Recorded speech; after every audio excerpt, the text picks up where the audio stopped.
Hey folks, hopefully you can all hear us out there in event space. So maybe if we can get a quick thumbs up from those folks out there, if you can see us and hear us okay, because we're here in the room today. All right, cool. Looks like we're good to go then. So what we'll do is we'll do our usual 5-minute pause through until 5 past the hour. Or 35 past the hour, depending on where you are, and then we'll get stuck in for our monthly June 2025 session. In the meantime, if you do have any questions that you would like to ask, please feel free to chuck them into the chat, and we'll get to them during the session today. So today you're joined by myself and Regina. So looking forward to digging in, but we'll give 5 minutes for a few other folks to join, and then we'll get started. So feel free in the meantime to chuck some comments or hellos or whatever you would like in the chat, and we'll get started soon.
All right, we'll wait just a couple more minutes, just to give anybody who's running a bit late to get started, and then we'll kick things off. So we'll wait until 7 past or 37 past, and then we'll get started.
All right, let's kick things off so we can get cracking. Welcome to our June 2025 India and APAC AKS Community Call. I'm Simon Waite, I'm the Fleet Manager PM, and I'm joined by Regina. Yeah, thanks so much everyone for joining on your afternoon or might be a little bit earlier in your time zone. So my name is Regina. I'm also one of the PMs based out of Sydney, and I look after everything cluster lifecycle related. So that's pretty much includes everything, your day-to-day ongoing operations with your cluster. Cool. All right, let's dive in. So if you've been on these calls before, you're probably going to be familiar with some of the things we're going to run through quickly. But community calls are exactly that. They're community calls. We put them on so that we have a way to hear from you all and also provide you with the latest news and what's new in the AKS space. You can always find any of these previous community calls up on our YouTube channel. Please continue to spread the word. We know that oftentimes these things have to fit into busy schedules. So we always hold the APAC and India session on the last Wednesday of each month. So please make sure to let those around you in your local community know. Also use the chat to ask any questions you want and feel free to chuck them in the chat. We'll do an open mic at the end of the session as well. So if you'd like to wait until then and just ask your question at that point, that would be cool as well, noting that it would obviously be on the recording as well at that point.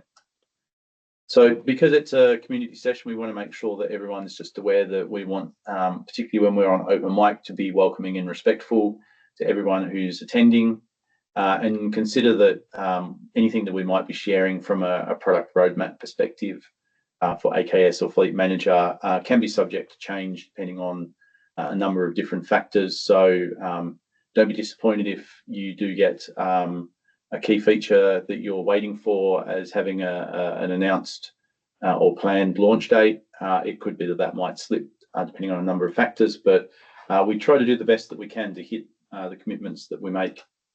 So today we're going to just quickly go over looking at what the Reactor's doing for AKS Labs and just explore a bit the AKS cost management video series. So Regina's going to do a feature deep dive on cost management, which obviously is related to that video series. So if there are any topics outside of today's content with Regina that you'd like to know more about, it's probably worth having a look at the video series. We'll share the link as part of that review. We've only got one kind of top of mind deprecated feature to talk about in this month. We won't be doing a community content review or spotlight for this month because we're currently just going through a revamp of that process. We want to make sure that we continue to highlight great content through the rest of the year. So keep an eye out for that in our July event. Talk a bit about preview and GA roadmap items. Preview items we'll be talking more about when they'll be potentially shifting to GA as well. So that can be quite interesting if you're looking to consume a feature that you're waiting for it to go generally available to be able to use. And then we'll have an open mic Q&A at the end of the session. So if you've got any questions, you can ask them at that point. First up, AKS Labs. We've talked about these before. From an APAC and an India time zone perspective, the live version of these is actually not at a great time for any of us to actually join and consume. The great news is that the lab content is recorded, so you can go and watch that at any time. If you are interested, details are there on the screen. It's a great way to get hands-on and learn more about how to work with AKS, and we're always focusing on what we can to help it be easier to get started with AKS and multi-cluster AKS on top of that. So please go and check out the AKS Labs in conjunction with the Microsoft Reactor folks. Cost management video series, I talked a bit about this a couple of slides back. So there is a bunch of great cost management overview presentations and videos up on our YouTube channel. Please go over and check them out. There's a playlist of 8 videos at the moment. We're continually adding to this. Cost is obviously a hot topic for anybody that's running on-demand workloads in a cloud environment. So AKS realizes this, and so we've built these videos as a way to help familiarize you with the quite broad and deep cost management capabilities that AKS has today. And you'll hear a bit more about that from Regina when she gets to that in a moment. As promised, just one deprecation retirement announcement to focus on this month. And it's kind of an important one because at this point, when we're talking to you, it's already passed. So if you've previously been running AKS clusters using Ubuntu 18.04 for your node pools, you may have already run into issues if you're using that or continuing to try and use that in that your image builds and publications of those images into your clusters will have started failing. That's because 18.04 is no longer supported. So it's not getting any future security patches. And if you're running any nodes in your clusters today that are already on this, you won't be able to scale them. So ultimately, the best thing that you can do is to work out how to move on to a more recent Ubuntu build, or depending on what your requirements are, potentially looking at Azure Linux as well as an alternative OS to run your nodes on. But the key thing here is that the deprecation for this has already passed. So if you or anyone you know is still using 18.04 in their clusters, it's best that they or you make the move to shift off of that as soon as is possible, because you will run into operational issues with that. And ultimately, you will be having issues from a security standpoint if you continue to consume and use an Ubuntu release that's effectively out of support from Canonical as well. All right, so I've talked a fair bit up until this point. I'm going to hand over to Regina, who's going to walk you through AKS cost optimization, which is a great topic. So unusually, because we're physically in the same space, we're going to do a swivel chair. So I'm going to pass her my laptop so she can present from it. Usually we just hand over from machine to machine. So I'm going to slide my machine over the desk here, and Regina's going to take over driving, and I'm going to sit here and learn some stuff about AKS cost management, because it's a cool topic. Over to you, Regina. Awesome. Thank you so much, Simon. And I'm looking at the laptop over here while the camera is to my left-hand side. So maybe let me just adjust the angle a little bit so that I can look at the screen as well. Awesome. So the topic that we'll be touching on today is cost optimization. Cost optimization, in fact, has been one of the most commonly asked or very popular topics among our customers, especially for those who are using AKS as kind of like a shared environment for the teams. In this kind of setup, usually multiple teams, multiple applications will run on almost the same infrastructure.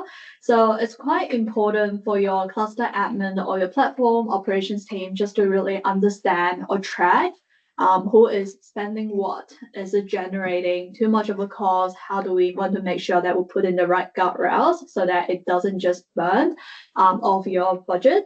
So in this session, we'll quickly touch on how we can have better and more granular visibility into resource usage, just to ensure that the costs incurred from your AKS environment, they can be controlled properly.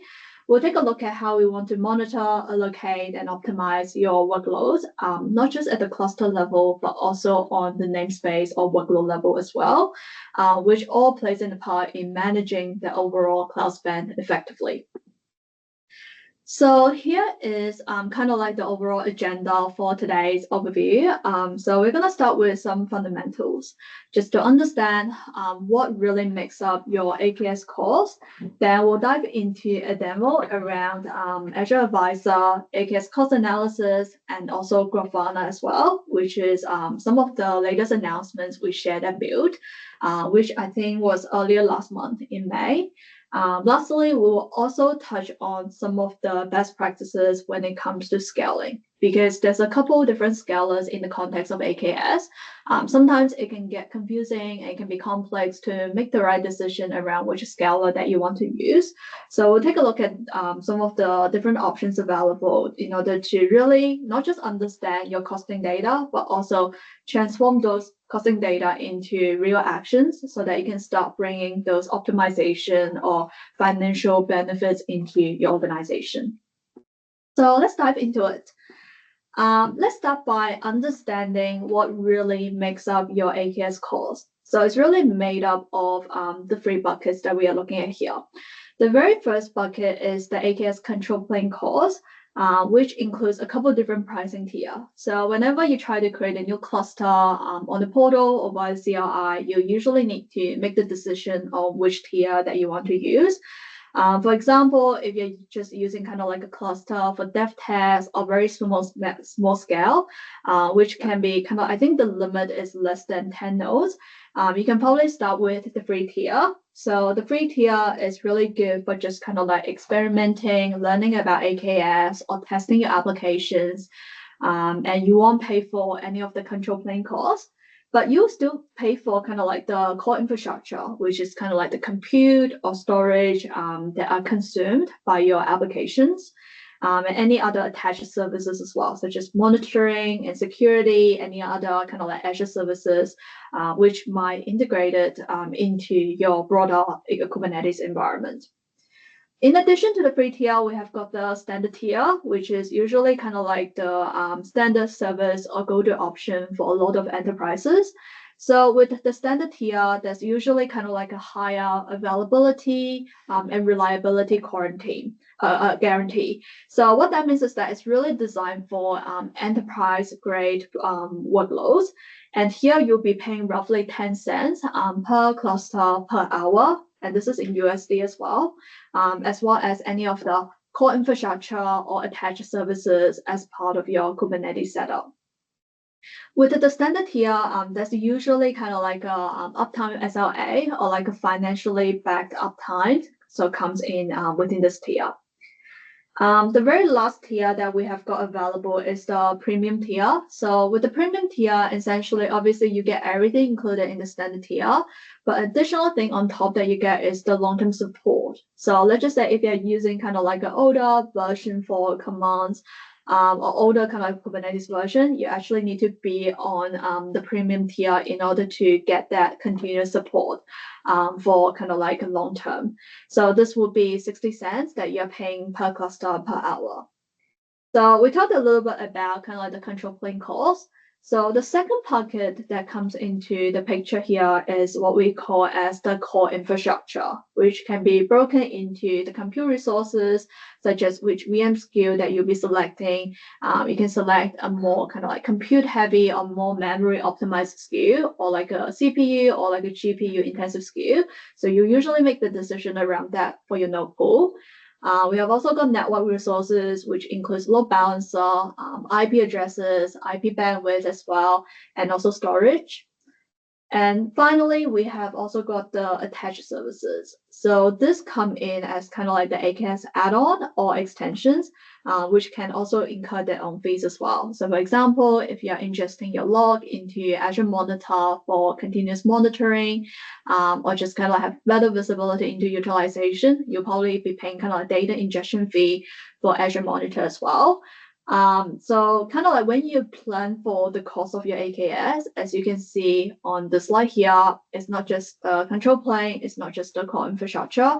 It includes a lot of the broader ecosystem tooling as well. So you probably want to have a better idea of the infrastructure and also in the architecture just to better account for the total cost.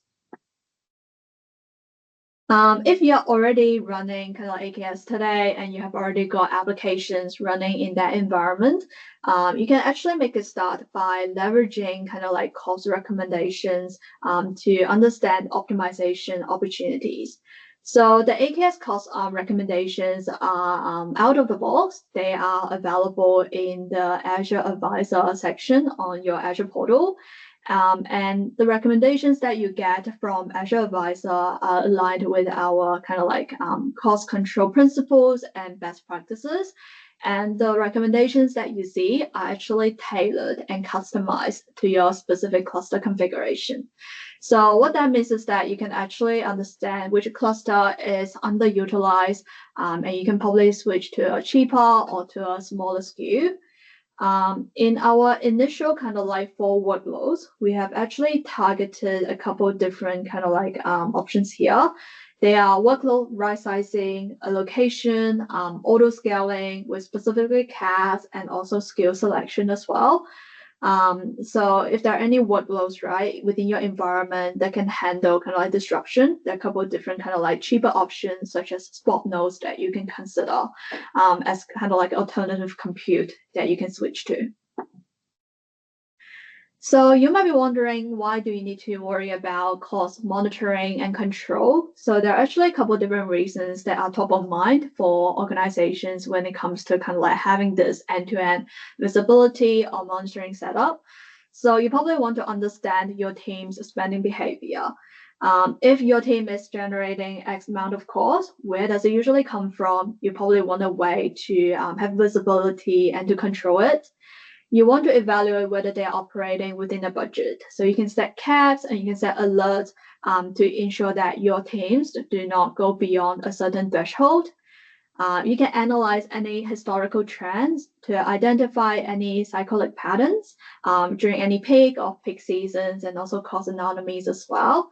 You can also try to identify any expensive workloads and cluster optimization opportunities just to ensure no spiky workloads from your environment. And we touched on at the start that in a multi-tenant environments, cluster resources are usually shared across multiple environments, applications, and teams. So having this granular visibility setup helps us kind of like better understand ways for your finance or for your platform team to execute that cost allocation. Or if you want to set up potentially a cost chargeback model, having those data and visibility is very important for you to do that efficiently. So we briefly touched on the tool that we have today, which is AKS Cost Analysis.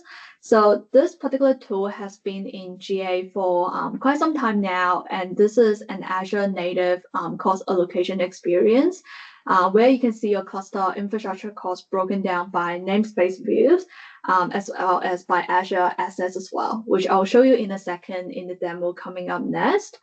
So for example, you can look at the breakdown by your compute, by your network and storage categories. So this is really helpful for you to understand any historical spend or like which of your clusters is consuming kind of like a large amount of different Azure resources. You can get a picture of your cluster by idle cost as well, so that you can understand how do you want to cost optimize by choosing the right SKU, by allocating the right SKU, and potentially set up a chargeback model as well. So let's now take a very quick look at the demo. So I'm just going to start playing. I'll probably take a couple pauses in between as well, so that we can look at it in a bit more detail.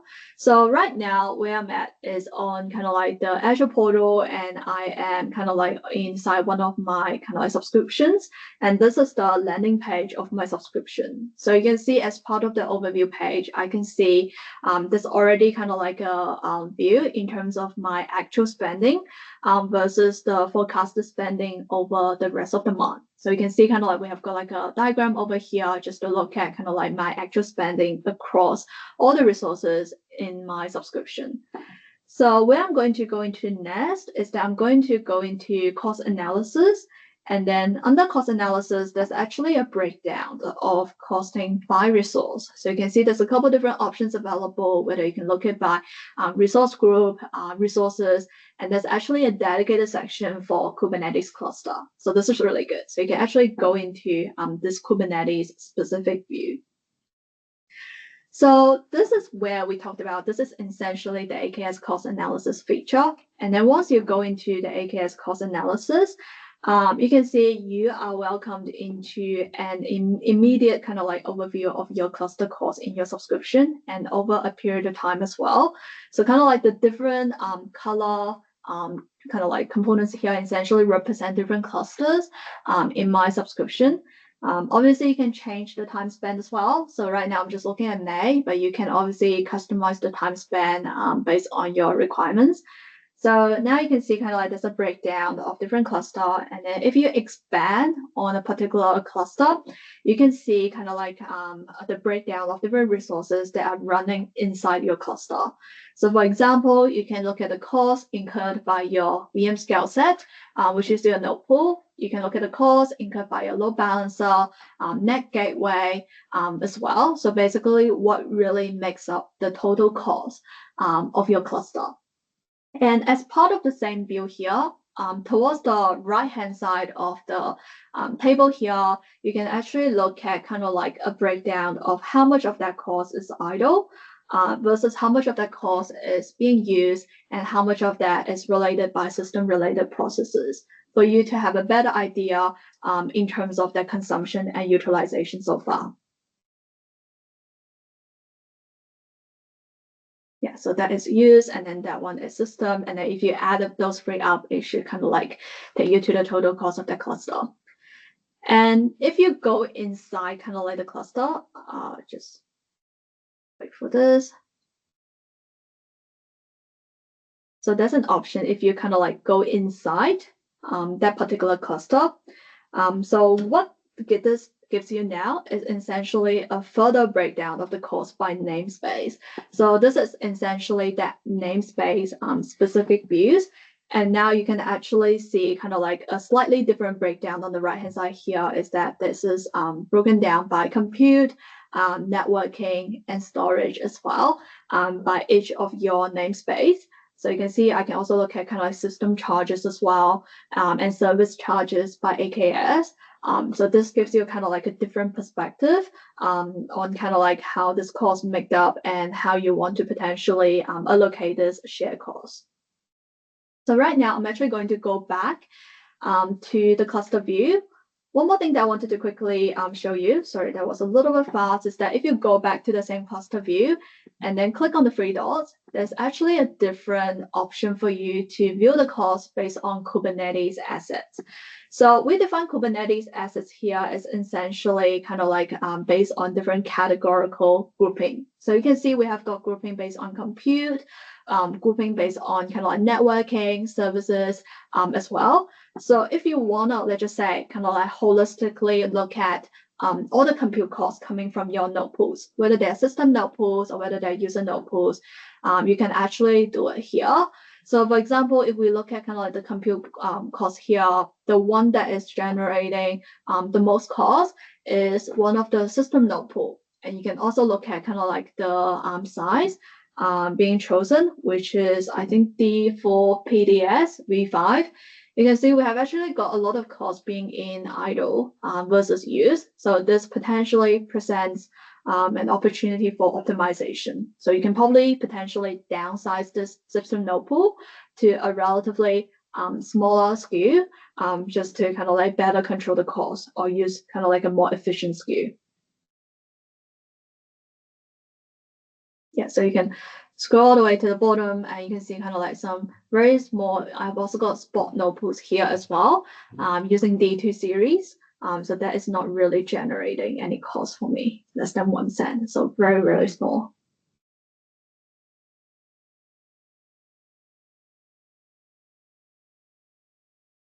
Cool. So there's one final piece that I wanted to show you in the demo today, which is Azure Monitor Grafana capability. So this is announced at Build for public preview, I think in May at Build this year. So this is also available out of the box inside Azure Monitor, but the prerequisite is that you do need to install the managed Prometheus inside your cluster. So this is a really great way just to look at kind of like your cost data along with your actual utilization data, just to see kind of like, oh, what is the percentage being utilized out of your CPU, out of your memory, and just to be able to compare them side by side to really understand that like whether the utilization data aligns with your costing data.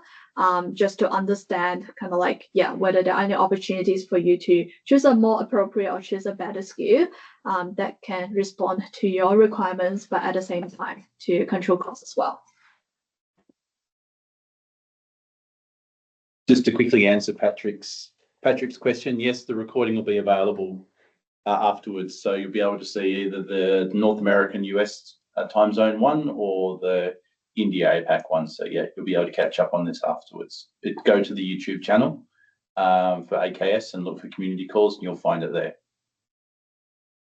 Awesome. Thank you, Simon. And that pretty much marks the end of the demo. So in the demo, we essentially had a walkthrough around AKS cost analysis, which is available like out of the box in your kind of like Azure Visor monitor environment. And then this kind of like would be a really nice thing on top. That is the Azure Grafana capability.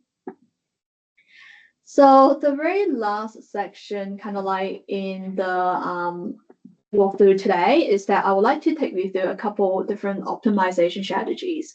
So obviously we took a look at a lot of kind of like the costing data, a lot of the kind of like insights, but how do we actually take this insights into better manage our scheduling or placement, especially using different scalars inside AKS, just to be able to kind of like start having an impact, kind of like bringing the financial benefits into your organization. So there are a couple of different scalars in the context of AKS. All of these scalars are what we call the managed add-ons, and they are built on top of open source CNCF project. So when we say a managed add-on, that means that we are managing all the upgrades, all the versioning and patches on behalf of you. So it takes away a lot of that operational overhead. From a scaling perspective, usually we'll start with kind of like HPA or VPA. So HPA stands for horizontal port autoscaler. So HPA essentially it monitors kind of like your resource demand, and then it will address the number of instances or replicas of the same type. And this is what we call as kind of like just adjusting the number of ports inside the H node pool. And we have got VPA, which is vertical port autoscaler as well. So VPA means is that we are actually updating the size of the requests and limits, such as CPU, memory, and this will usually require kind of like a SKU change. And on top of that, we have got Kubernetes event-driven autoscaler, which in short stands for KEDA. So KEDA is the event-driven autoscaler that extends HPA to scale the number of ports based on event triggers. So the events can be events coming from Service Bus, Event Hub, Monitor, Prometheus, and many, many more. I think we have got more than 70 custom scalars available for KEDA. So it provides you a lot of flexibility around that. And when it comes to on that cluster level, so when it comes to kind of like scaling the number of nodes, we have also got two options available. So probably some of you are already using CAS, Cluster Autoscaler today. So Cluster Autoscaler essentially scales up and down the cluster node pool, so adjusting the number of nodes inside your cluster based on resource usage and constraints. And we have also got an additional kind of like new autoscaler introduced very recently. It's still in public preview. It's NAP. So NAP is built on top of the open source Carpenter project. And essentially what this does is that it picks the most cost-effective SKU for your workloads based on pending port requirements. So it gives you that little bit more flexibility, because now is that instead of being just binded to a single SKU, like how CAS operates, NAP essentially provides that flexibility in SKU selection to ensure that we pick the right SKU and we correspond to your compute requirements. But one thing that I would like to call out here is that CAS, Cluster Autoscaler, and NAP cannot be used at the same time. So you probably need to make the decision at the time of the notebook creation to pick the right autoscaler that is more appropriate for your needs. So this is a really nice visual. I like this kind of like visual representation here just to understand the differences between CAS and node auto provisioning, because I understand that there's some subtle differences between the two, and sometimes it can get confusing to understand the differences. So Cluster Autoscaler essentially works only on pre-created node pools. What that means is that you have to enable kind of like CAS at the time of the node pool creation. And it scales the number of nodes based on kind of like your demand. So probably you can see kind of like on the diagram here on node pool 1, we are running on A1v2. On node pool 2, we are running on DSV2. So essentially that different skills need to run on different node pools. If you want to have different skills running inside the same cluster, you probably need to spin up more than one node pool. And this kind of like requirement stands for spot and on-demand VMs as well. So if you want to have both on-demand and spot VMs operating inside the same cluster, you probably want to spin up 2 node pools. And with this kind of setup and requirement, you probably need to understand which skill that you want to use for your node pool at the time of the creation, whether it is memory, whether it is compute optimized, because it becomes quite tricky. I didn't say impossible, but it's quite tricky to change the skill after the initial creation. Versus if we kind of like shift our attention towards the right-hand side, we have got the node auto provisioning. So when it comes to NAP actually can dynamically privilege the right skill type based on your workload request on the fly as needed, rather than relying on pre-created node pools. So what that means is that you actually do not necessarily need to know which exact skill that you want to use. You enable NAP on top of your node pool, and NAP will kind of like take care of that skill selection for you. So it removes that decision-making process and makes it easier for you to kind of like adjust your compute selection based on your demands.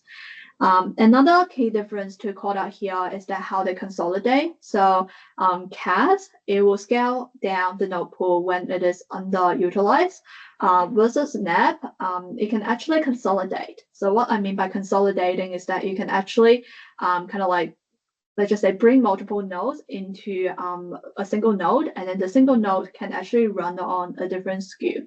So it does that consolidation in a more intelligent manner with an app, versus CAS, it will always stick with the same SKU when you try to scale up and down your node pool. Cost optimized add-on scaling is also a recent feature that we announced for public preview. So what this means is that you can actually now auto scale an AKS managed add-on. For example, core DNS retainer workload identity. So this managed add-ons can now take up as little space as possible on your nodes, which kind of like gives you more space to run your applications inside the same cluster.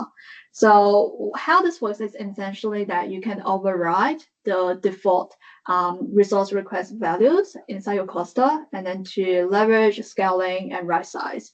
We'll continue to roll out more support for additional add-on, but if you have got any specific ones that you would like to see to be supported, definitely let us know. So that kind of like marks the end of the overview today. So Simon shared a couple of links earlier that we have got like a new series coming out just on the topic of cost management.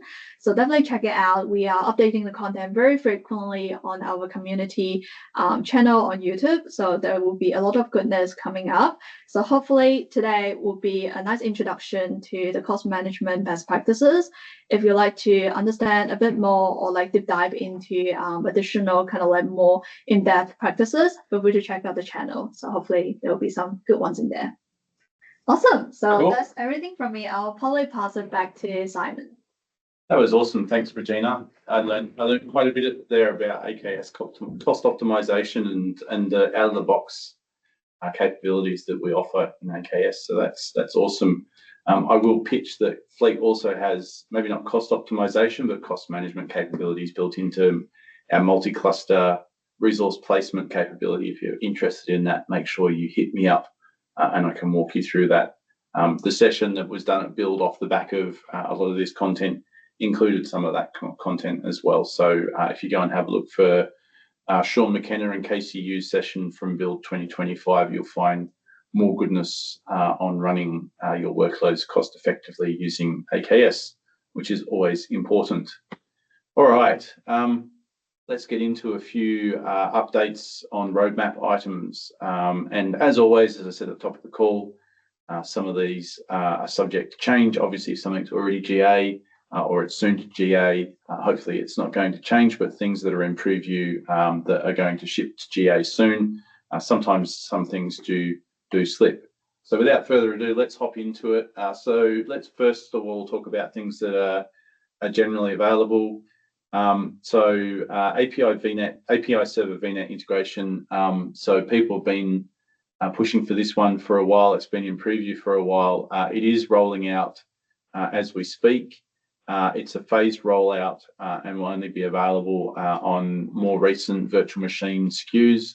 So if you are looking to use API server VNet integration, go and check out 2729 on the AKS roadmap on GitHub to find out more details on that with links to the documentation, but it is rolling out now as we speak.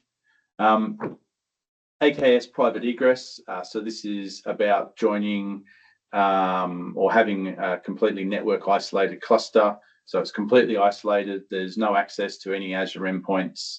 The thing that's worth noting, though, if you do choose to enable this, is that some AKS add-ons don't work, so they're not supported. We do tell you in advance what those add-ons are, so you can make a decision with that information.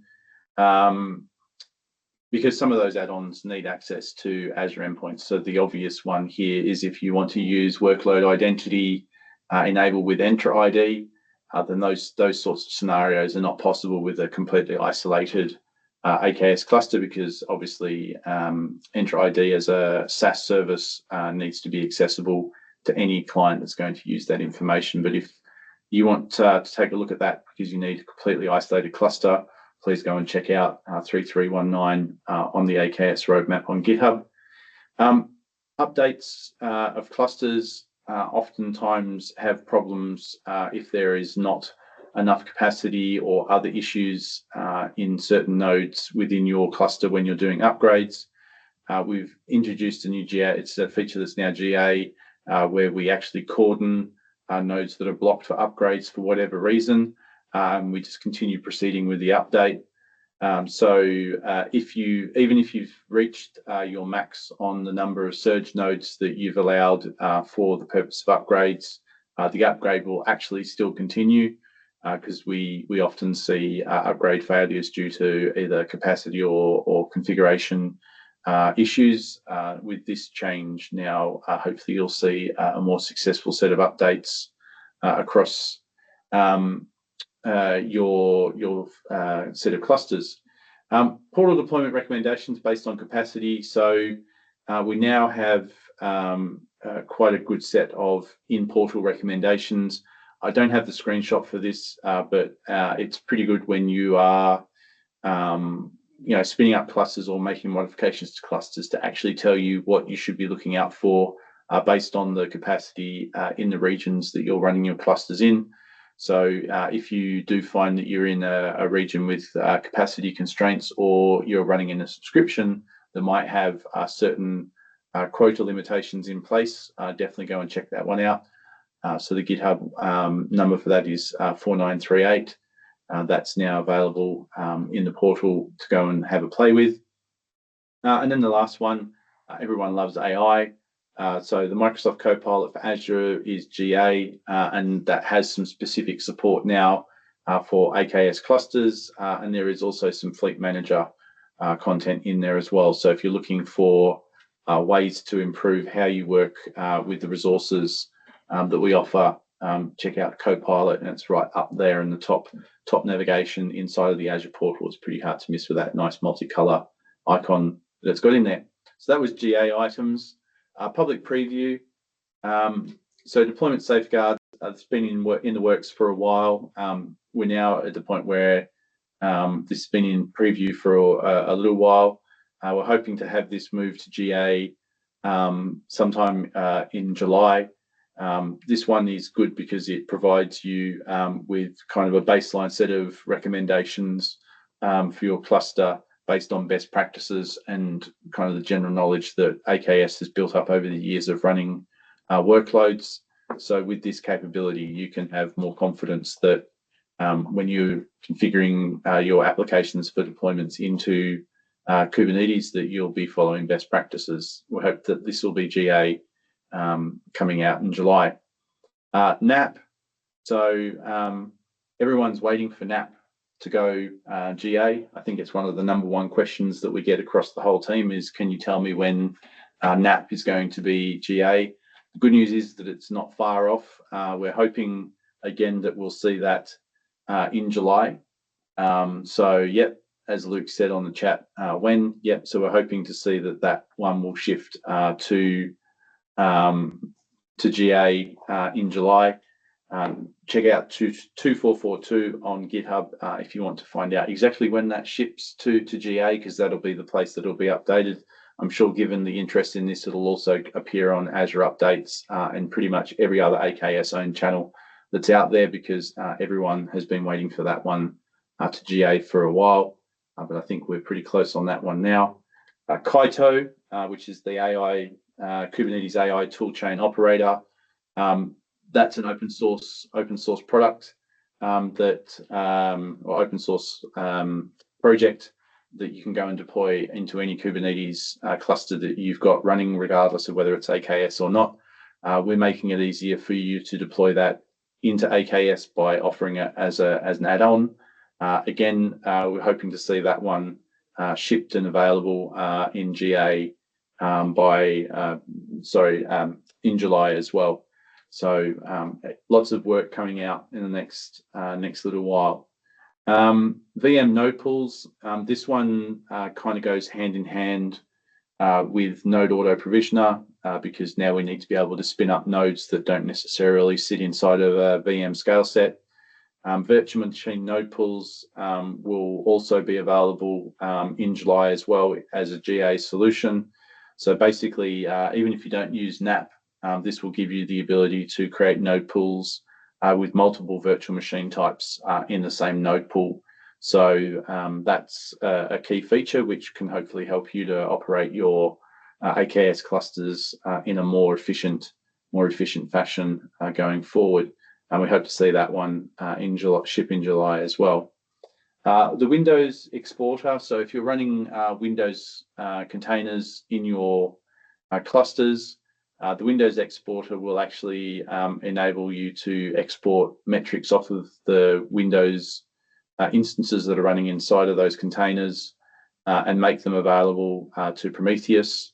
It's currently in preview at the moment. We're hoping to see this GA, today? We're almost July, so July. Hopefully by September, we'll see that one in GA. So we've kind of got a 2 to 3 month GA window on that at the moment. But if you're using Windows containers, I'm sure that one is going to be key for you. And then Windows Server annual channel on AKS. So basically the container host versions of Windows Server will actually be updated on a more frequent basis without you actually having to do anything to update your containers to take benefits of that increased cadence of Windows Server upgrades. That's currently looking sort of at the September timeframe as well, so 2 to 3 months out. But yeah, those last two, if you're doing anything Windows container related, you're definitely going to be keen to see those ship. So that kind of covers all of the key questions and topics for today. I'm going to go and open up the participants so that you can hop on and ask your questions if you want. So I'm just going to allow mics for all attendees. And then, yeah, if you've got any questions, feel free to come off mute and we'll see if we can answer them. And if not, we'll make sure that they get routed to the right place. And then we'll try and figure out how we can get those answers back to you if we can't answer them here. So you're all able to unmute if you want to ask any questions or give any feedback. So shoot, please go for it.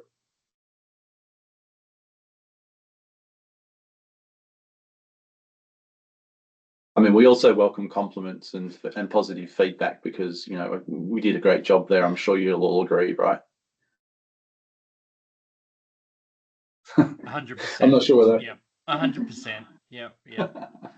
I was a bit worried there. I thought it was going to be absolute silence, and it was like I don't know how to take absolute silence in that situation. That was good. Yep. Yeah.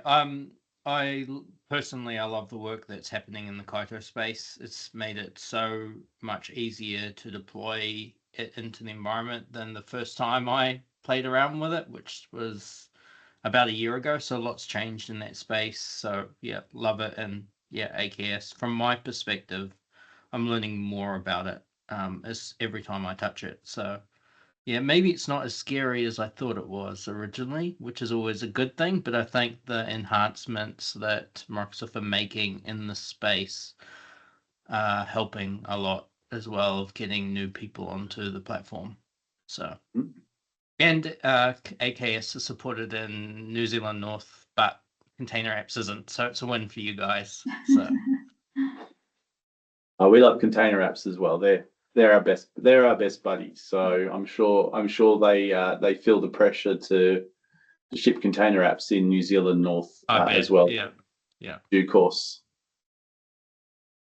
Thanks for the positive feedback, Luke. We appreciate it. Any other questions or feedback from any other folks on the call?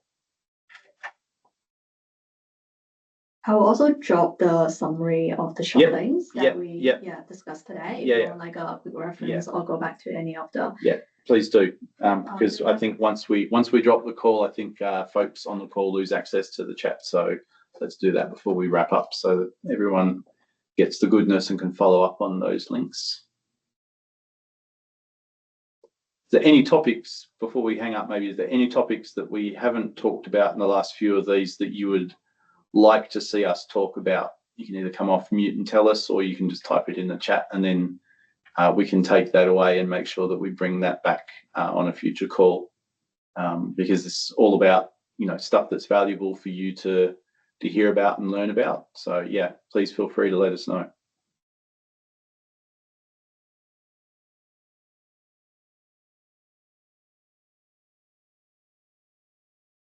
Seems like we're doing a good job. I don't know about you. It's like I'm pretty chuffed with that. Hey.